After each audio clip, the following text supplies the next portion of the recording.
Hello everybody, welcome to another episode of Themes and Motives TV. Today we're taking you to Quezon City where we will visit the new catering studio of Richgold Weddings, one of the top caterers that will be joining the Philippine Wedding Summit on June 24 and 25. So samahan niyo po ako as I interview the Sales and Marketing Director of Richgold Weddings, si Sir Jed, at papakita niya rin po sa atin ang kanilang napaka-fresh na catering studio. So, let's go! Tara na! Hi, Jed! Hi, Sharon. Come in. Hello, Come in po. thank Have a you seat, have a seat. for having us. Yeah, thank you po. Sige po, have a seat Ang ganda naman po. ng ang ganda naman. This is the new studio. Yes, the studio Before, ninyo. doon tayo sa kabila eh. Yes, oo. Then we switched up. Ito na yung naging studio, then the other is the sales office. So you do food tasting here? Yeah, this is the food tasting area. So, this serves as a food tasting area for morning. Then eventually, on the lateral part ng plans ni Sir Philip, we wanted to use this as an intimate space for like intimate parties, mga birthdays for 10 to 20 persons. So parang i-convert siya pag night time? Yeah, it transitions into a special place for occasion. Parang Okay. ganun. So syempre pag ni-launch nyo, i-invitahin nyo dito. Of course. Oo, but before we go there, kasi it's been a while, no? Yeah. Tapos especially during the lockdown, medyo na po sa mga info about companies, about people in the wedding industry. So siguro refresher lang for those who are seeing us for the first time, how many years na nga ang Richgold in the wedding industry? Well, in terms of catering service, si Sir Philip has been in the food business since 2002. But when he decided to go premium, 2011, that's when Richgold started.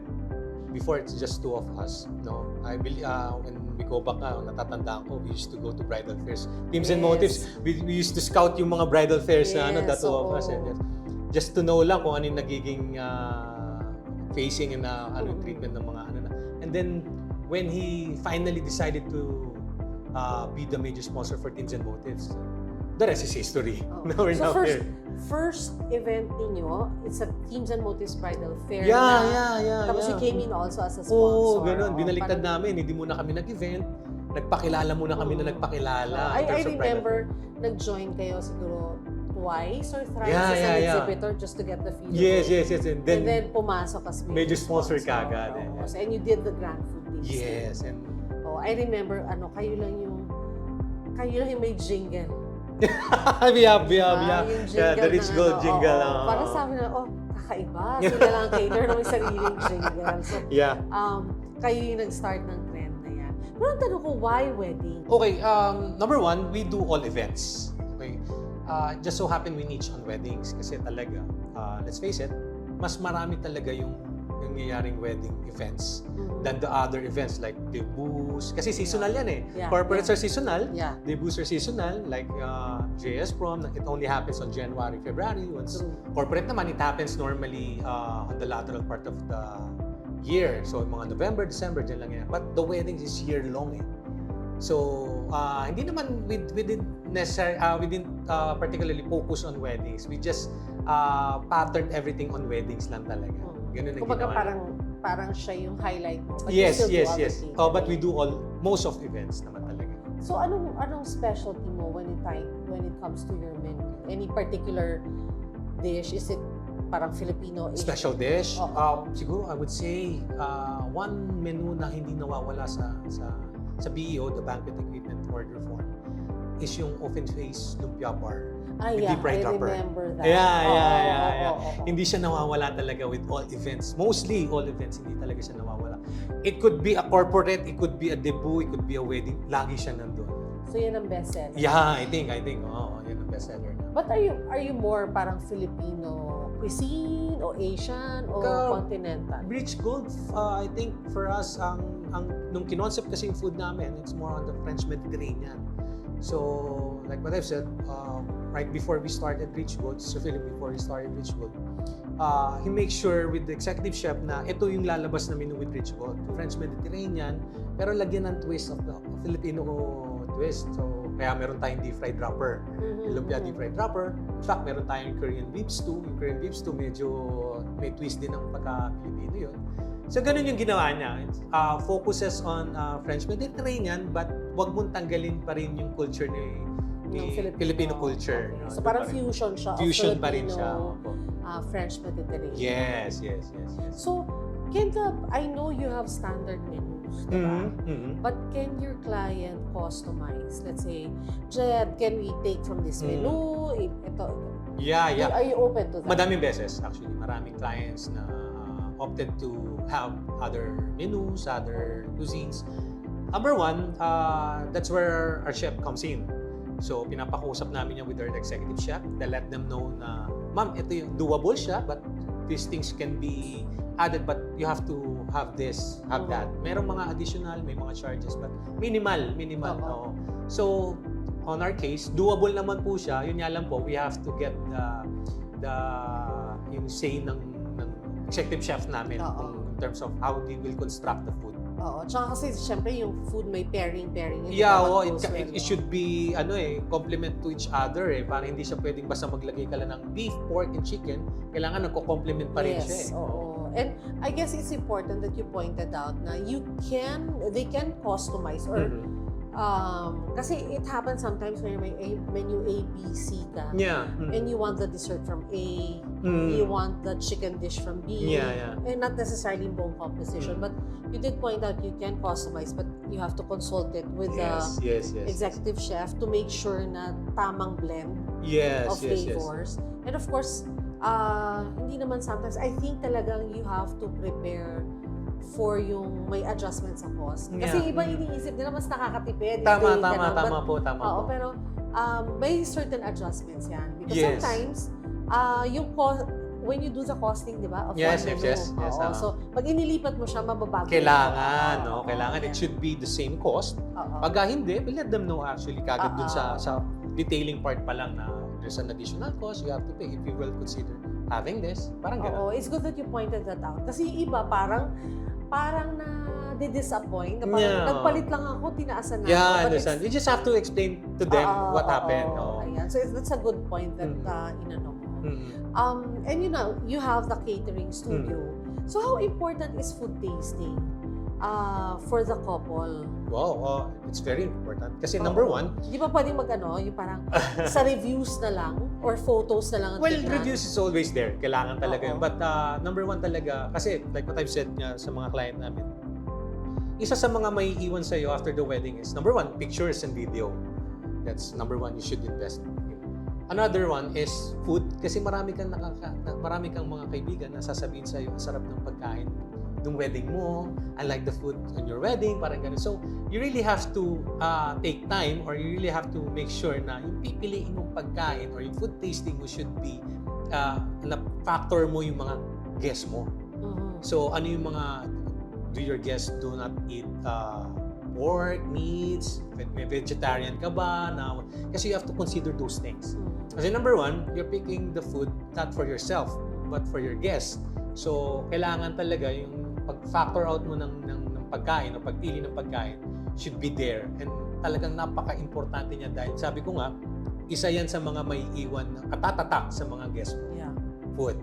So talagang you have to as meticulous as maybe as much as possible. Choosing your bridal gown. Sabi nila maarte pero kailangan yun kailangan talaga yun. So, para wala tayong mga comment, ano ba yun ang alat? Totoo po. Doon ina-address sa food tasting session.